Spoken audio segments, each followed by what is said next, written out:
Hello friends, welcome to my YouTube channel Sky is Limitless.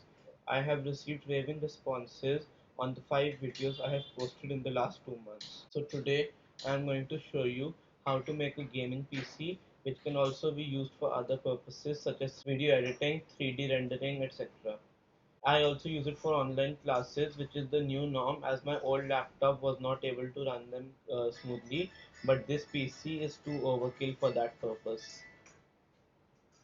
I'm making this video because people think that buying a pre-built PC is the best option. But if you want customization and you want to make it for a bit cheaper, it is always better to build a PC instead of buying it.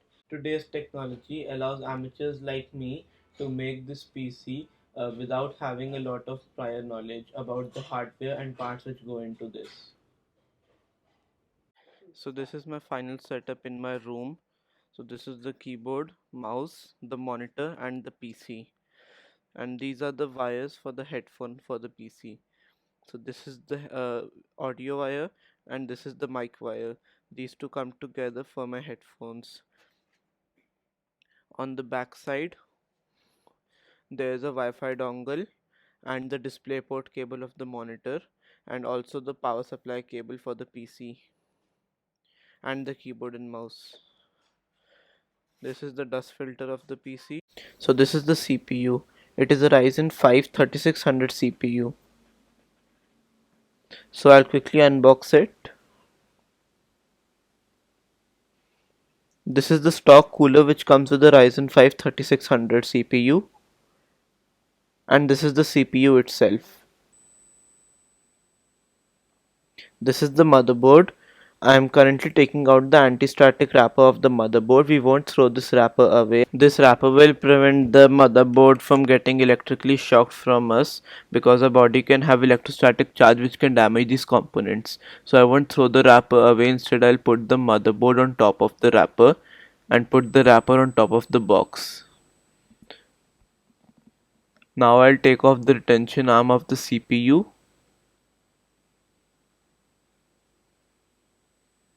and I'll match up a golden arrow on the CPU with the golden arrow on the motherboard, and I'll gently place the CPU into the CPU slot. We don't need to press down on the CPU because the pins on the other side of the CPU are very delicate and we don't even touch them so that they don't get bent.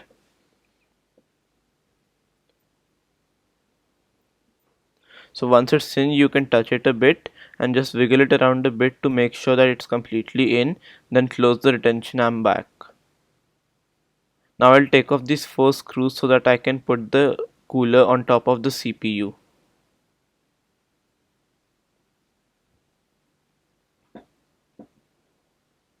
This is the stock cooler and I'll quickly open it up.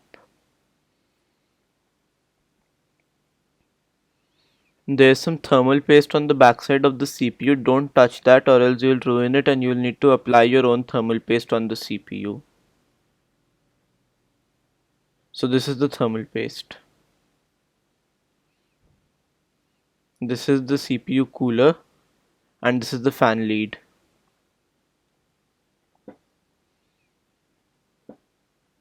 So I'll place the CPU cooler over the CPU and tighten the screws in a cross pattern so that there's an even distribution of pressure on the CPU and it gets contact easily. So now I'll screw it in. There's a mistake I have done. I have put the AMD logo on the side of the CPU with the RAM, which will give me difficulty later on in putting on the RAM. So I'll just correct this CPU before I attach the RAM. This is a mistake I didn't see earlier on.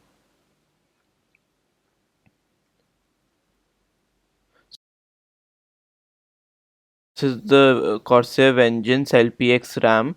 These are two 8 GB sticks of DDR4 3200 memory. I am using dual channel memory for a total of 16 GB of RAM. So I'll quickly unbox the RAM.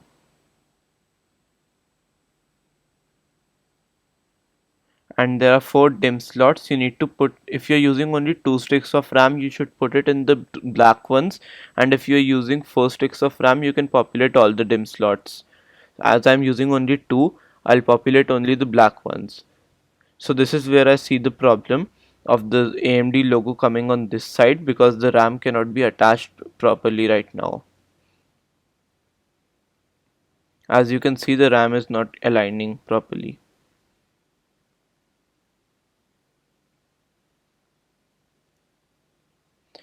So I unscrew the CPU cooler and put the AMD logo on the top side so that I can put the RAM sticks in. These are the DIMM slots, and now you can see the AMD logo is on the top. This is the RAM. I'll put it in the 2 black slots. So you need to just line it up and push it gently so that till you hear a click. So this is 1 stick done, and this is the other stick of RAM, which I've also pressed in. Now next up we'll need to put an SSD onto it. This is Western Digital's 500 gigabyte NVMe M.2 SSD. It offers transfer speeds up to 2.5 gigabytes per second. So I'll quickly open up the SSD. So you can see these PCIe pins on the SSD. Try not to touch these pins so that they don't get dirty. So there is a small screw which is attached to the standoff of the SSD. We need to unscrew this,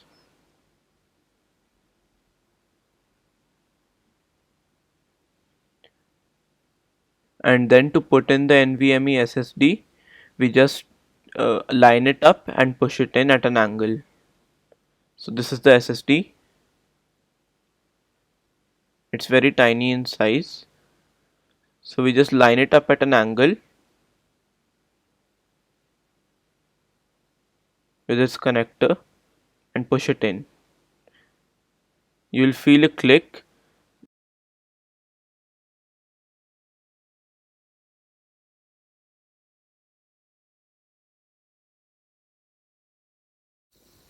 and then we take out the IO shield from the motherboard box.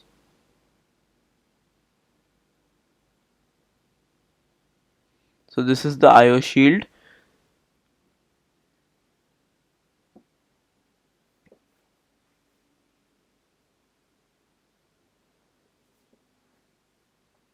Now we take the IO shield and push it in near the exhaust fan of the PC.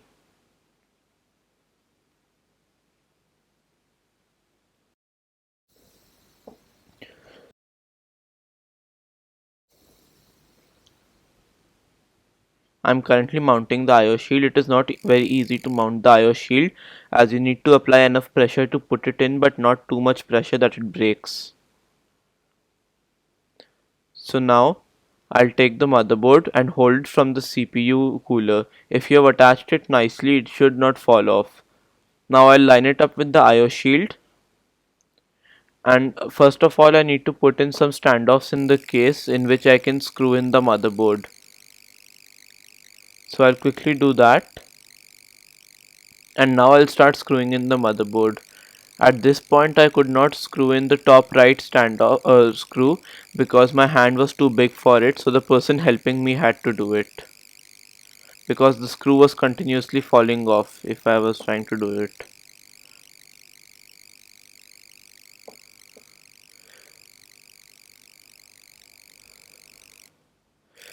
So now this is the motherboard attached. Now we get to wiring the front panel connectors. So these are the all the buttons, for example the power switch, the reset switch. So these get wired into the motherboard according to the manual. The manual shows the whole mounting diagram for the wires.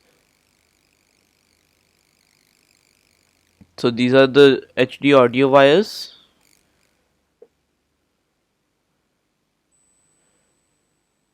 and this is the USB 3.0 connector. It is very easy to put in. Just make sure to put it in straight because the pins are very delicate and can get bent easily. It is very easy to put in, but taking it out is a very big problem because it just gets stuck. So now we are taking off the side panel of the case.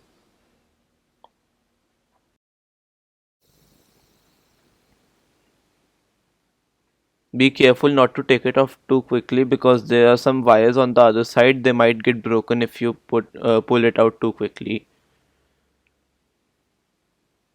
This is Seagate's 1 TB Barracuda hard drive, and I'll mount it in for the designated area in the PC case. There are 5 screws which hold it, 3 screws from one side and 2 screws from the side of the fan. So this is the SSD from the front, HDD from the front and the back side.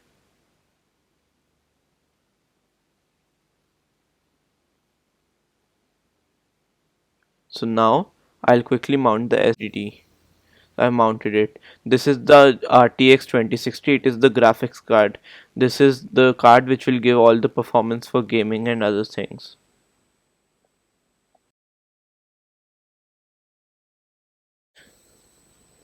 So first of all, we unbox the graphics card. So this is how it comes in. This is the packaging. So now I'll take off the wrapper of the graphics card.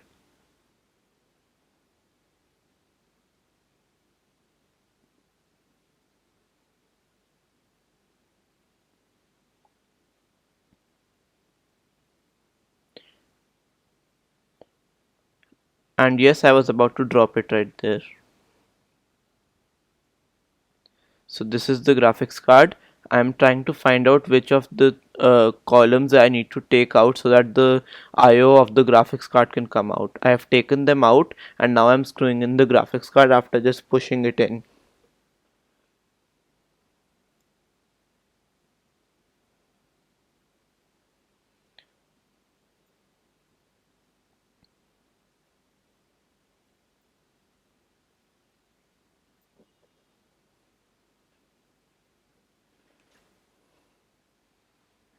So this is done. Now we'll attach the power supply. This is a 750 watt power supply from Cooler Master. It is an 80 plus bronze rated power supply. So I'll quickly unbox the power supply. If you're deciding to put liquid cooling, the radiator will go on top of the case. But I am not using liquid cooling as I don't plan to overclock it or use the CPU too much.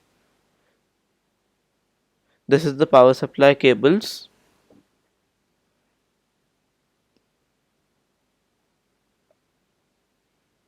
and this is the power supply itself.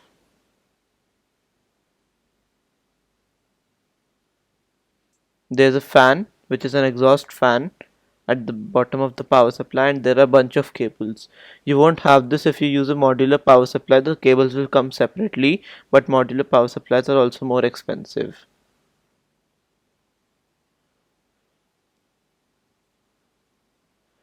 So the exhaust fan goes at the bottom where there is a designated hole for it, from which it can easily exhaust all of the power supply, hot air of the power supply out of the case and not heat up the case inside. So now I'll just screw in the power supply tightly, securing it in place.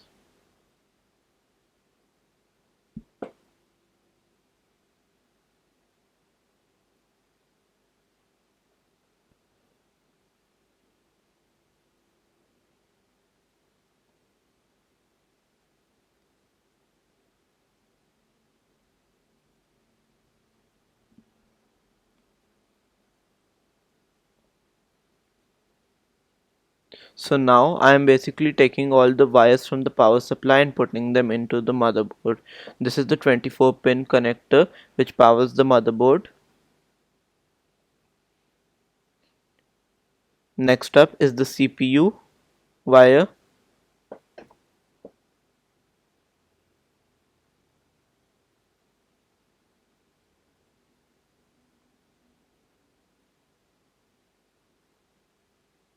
Up next is the PCIe wire for the graphics card. This is what will power the graphics card.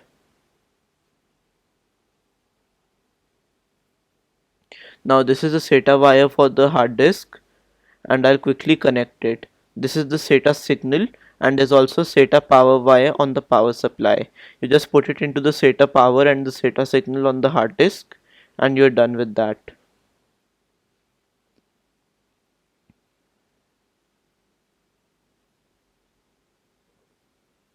So I'll connect the other end of the SATA wire to the corresponding port on the motherboard. So now that's done. This is the PC in its final stage. I have not cable managed it right now. I'll do it later on after I install Windows. This is the keyboard and mouse. So I'll connect it to the front panel connector.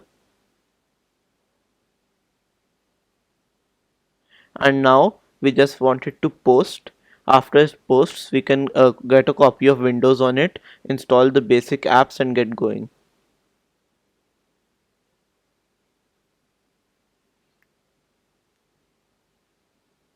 So I'd forgotten to turn on the switch on the power supply. There's also a switch on the other side of the power supply which you need to turn on. See, now it works.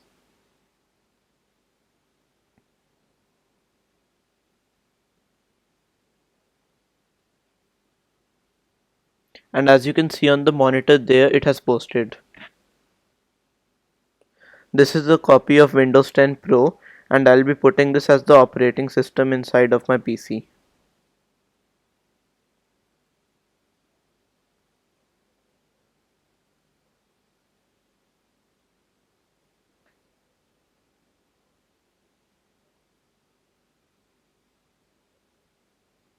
So as you can see, we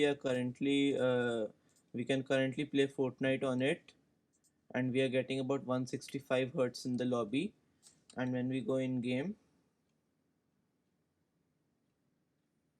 so as you can see, right now I'm in game, and the FPS is around 165. And I also have the settings on 3D resolution on 100%, view distance on Epic, and post processing also on Epic. And this is capped at 165 FPS. If I go all the way to unlimited, you can see I'm getting 200 plus FPS, 250, 250 FPS. Now if I go into a map,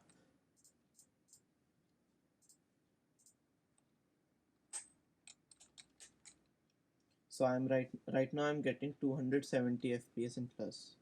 So right now I'm in a map, and as you can see I'm getting 300 plus FPS sometimes. And this is with Adobe Premiere Pro in the background.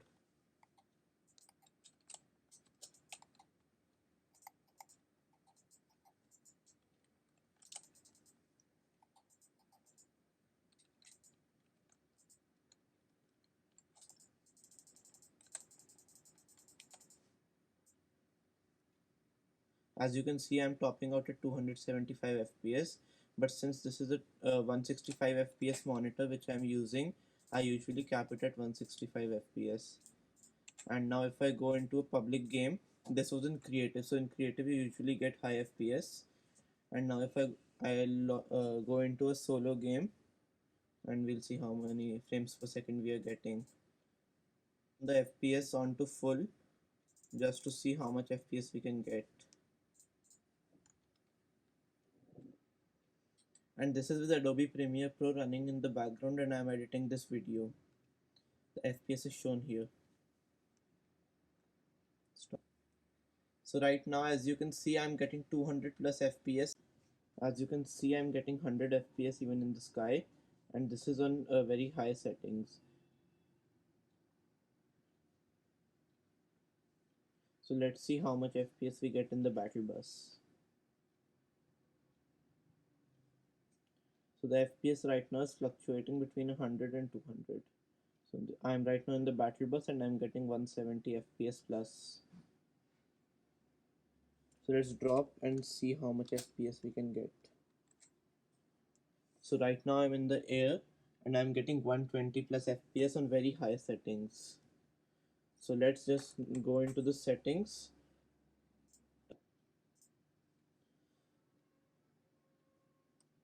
So I'm getting 135 FPS in the sky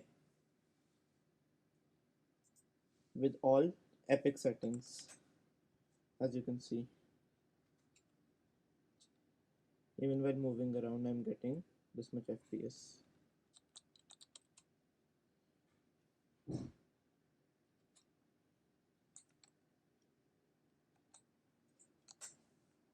And let's see the GPU usage. So right now I am using 91% of my GPU, plus Adobe Premiere Pro is also running in the background, but it's not using any GPU, but it's still using memory.